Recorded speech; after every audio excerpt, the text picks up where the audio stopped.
In today's video, I'm going to teach you how to create and add an activity totals card to your records in HubSpot. Let's start right from your HubSpot account. First, log in as you normally would. Once you're on the main dashboard, look towards the very top of the screen for the gear icon, which represents settings. Go ahead and click that gear icon to open your account settings. On the left-hand side, you'll see a vertical panel with different sections. Look for the section called Data Management. Under Data Management, click on Objects.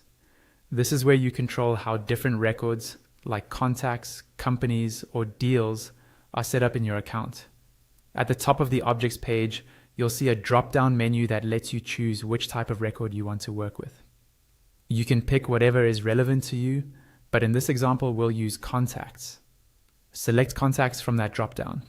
Once you've chosen your record type, switch over to the tab labeled Record Customization. This is where you can change how the record view looks for your team. In this tab, you'll see a table or list of views. Find the one labeled Default View and click on it.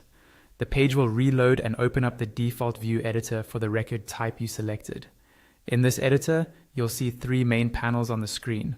Focus on the center panel, which shows the layout of your record. Look for a plus icon in this middle area and click it.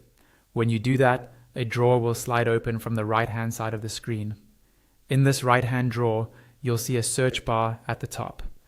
Click into the search bar and type Activity Totals.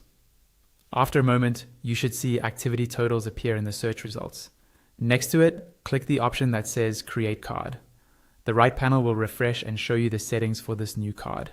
Here, you can customize the card title if you'd like, so it's clear for your team what the card shows. You'll also need to choose the activity direction. You can set it to outbound, inbound, or whichever is appropriate for your use case.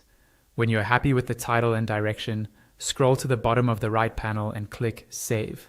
Then close the panel. Finally, in the top right corner of the main editor, click Save Again to apply your changes to the default view. And that's it. You've successfully created and added an activity totals card to your records in HubSpot.